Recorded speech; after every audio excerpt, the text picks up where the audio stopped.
Swaken, ça veut dire possession. Et c'est un truc plus profond encore, plus profond que la trance. Ça évoque aussi l'au-delà, les cérémonies Lila du Gnawa, et les lilas dans d'autres musiques traditionnelles marocaines. C'est vraiment quand on danse et on s'oublie complètement. On est adepte des musiques qui font tourner la tête, dans le bon sens du terme, les musiques un peu répétitives comme le blues, l'afrobeat ou beaucoup de musiques traditionnelles marocaines.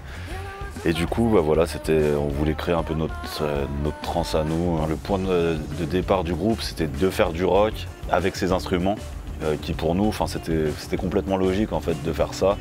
Et après, on a mêlé ça avec tous les styles qu'on aime. Et le rock, c'est aussi une musique pour se révolter contre certaines injustices, pour exprimer sa colère, sa rage. Et ça va très bien avec le concept de la trance aussi, je trouve. C'est une dédicace à toutes les mamans, mais surtout à toutes les femmes, qu'elles soient mamans ou pas. Elle parle un peu des injustices subies par les femmes dans beaucoup de sociétés.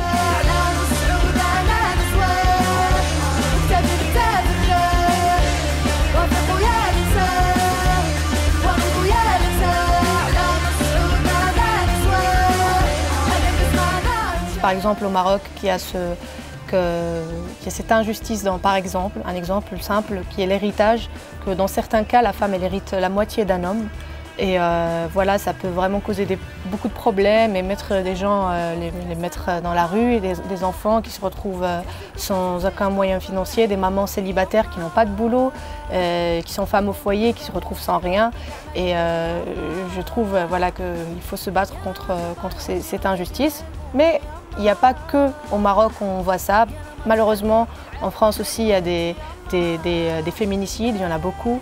Il y a des violences conjugales, il y a des viols aussi, beaucoup d'affaires qui sont classées sans suite. Il y a des inégalités dans les salaires.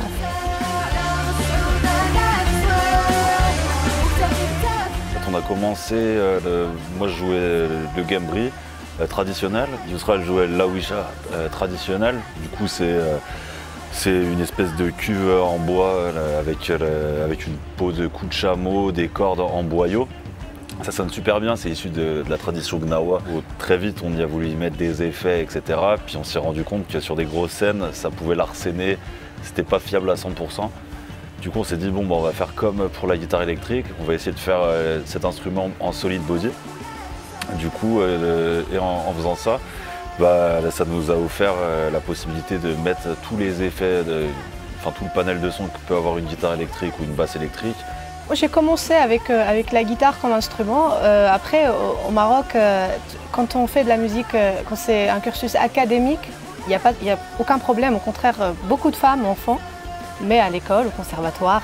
Par contre, dès qu'on va aller dans les clubs, dans une musique, par exemple, le gnawa traditionnelle, mais un peu underground, là, par contre, on va être jugé, surtout à l'époque. On peut avoir pas mal de problèmes.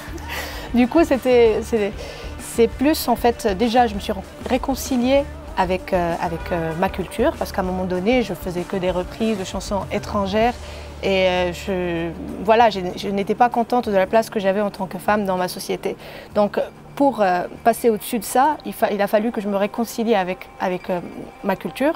Et que la meilleure manière, c'était de me mettre à jouer d'instruments traditionnels. Grâce aussi à la rencontre avec Brice, on a commencé l'apprentissage de ces instruments tous les deux.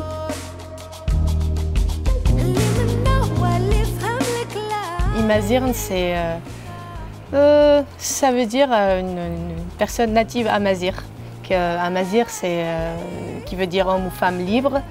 C'est aussi ce qu'on appelle berbère. Ça parle de cette lettre de réconciliation entre les arabophones et les amazirophones. Je suis descendante de ce peuple amazir, bien qu'on n'ait pas enseigné la langue.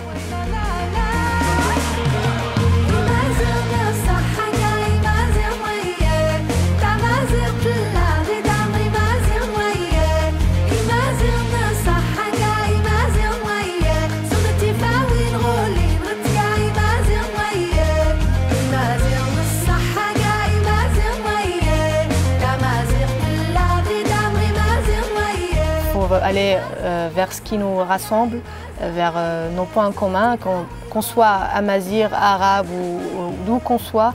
Le plus important, c'est de se respecter, de s'aimer. Et surtout quand on est même peuple et que voilà, il y a juste une petite différence de langue ou même pas de culture parce que ça reste la même culture.